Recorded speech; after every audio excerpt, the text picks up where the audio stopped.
हमारे देश में नदियों का इतिहास काफी पुराना है। समय ने जैसे जैसे करवट बदली है, न जाने कितनी चीजें बदलती गईं, लेकिन नदियों ने न तो अपनी दिशा बदली और न ही कभी बदलेंगी। हमेशा से एक ही दिशा में बहने वाली नदियां हम सभी को सदियों से अपने जल से लाभ पहुंचाती आ रही हैं। भारत की सबसे प्रमुख पवित्र नदियों में से एक है शिप्रा नदी। इस नदी का इतिहास काफी पुराना है और वास्तव में भगवान शिव की उज्जैन नगरी में बहने वाली यह नदी विशेष रूप से अपनी पवित्रता को बनाए हुए है।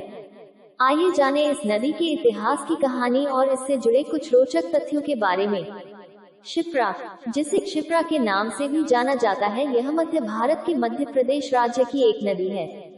नदी धार जिले के उत्तर में निकलती है और मंदसौर जिले में मध्य प्रदेश के राजस्थान सीमा पर चंबल नदी में शामिल होने के लिए मालवा पठार के उत्तर में बहती है। ये हिंदू धर्म की सबसे पवित्र नदियों में से एक है। जब बात आती है इसकी पवित्रता की, तब उज्जैन का पवित्र शहर इसके पूर्वी तट पर स्थित है। इस स्थान पर हर 12 साल में सिंगस्त मेला भी लगता है, जिसे कुंभ मेला भी कहा जाता है। यह नदी 195 किलोमीटर लंबी है। इसे हिंदुओं द्वारा गंगा नदी के रूप में पवित्र माना जाता है। शिप्रा की प्रमुख सहायक नदियां खान और गंभीर हैं। इसे जरूर पढ़ें। जाने गंगा नदी की उत्पत्ति कहां से हुई है और इससे जुड़े कुछ तथ्यों के बारे में। शिप्रा नदी के किनारे स्थित हैं कई हिंदू मंदिर। शिप्रा नदी के किनारे सैकड़ों हिंदू मंदिर हैं। यह एक बारहमासी नदी है और हिंदुओं द्वारा गंगा नदी के समान पवित्र मानी जाती है। शिप्रा शब्द का प्रयोग पवित्रता, आत्मा, भावनाओं, शरीर आदि या पवित्रता या स्पष्टता के प्रतीक के रूप में किया जाता है। शिप्रा नदी भारत की उन पवित्र नदियों में से एक है जिसे लोग पूजते हैं और उससे जुड़ी कई रोचक कथाएं भी प्रचलित हैं। कुछ लोगों का ये भी मानना है कि शिप्रा की उत्पत्ति वराह के हृदय से हुई थी और भगवान विष्णु ने एक सूअर के रूप में अवतार लिया था।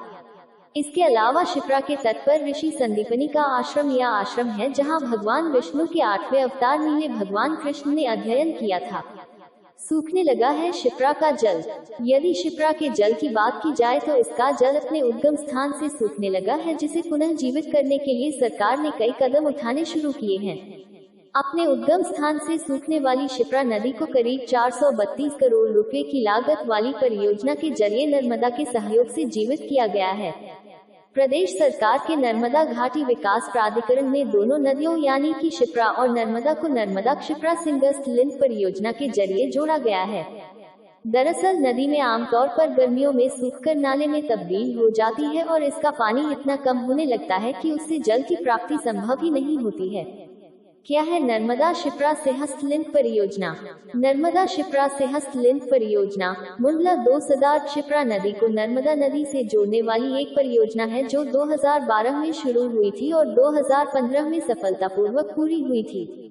इस परियोजना में बिजली का उपयोग करके नर्मदा नदी से पानी उठाकर इसे पाइप के माध्यम से शिप्रा नदी के स्रोत तक पहुंचाया जाता है।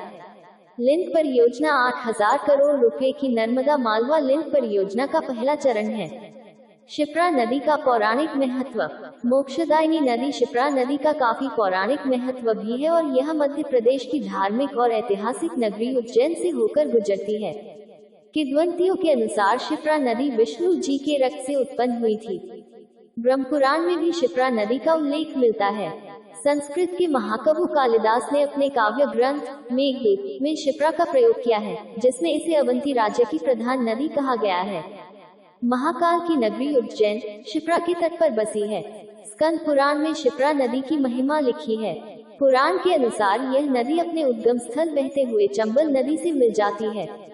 प्राचीन मान्यता है कि प्राचीन समय में इसके तेज बहाव के कारण ही इसका नाम शिप्रा प्रचलित हुआ है। सदियों से भारत में प्रवाहित होने वाली शिप्रा नदी की कहानी अन्य नदियों से थोड़ी अलग है और इसका अस्तित्व बनाए रखने के लिए निरंतर प्रयास किया जा रहा है।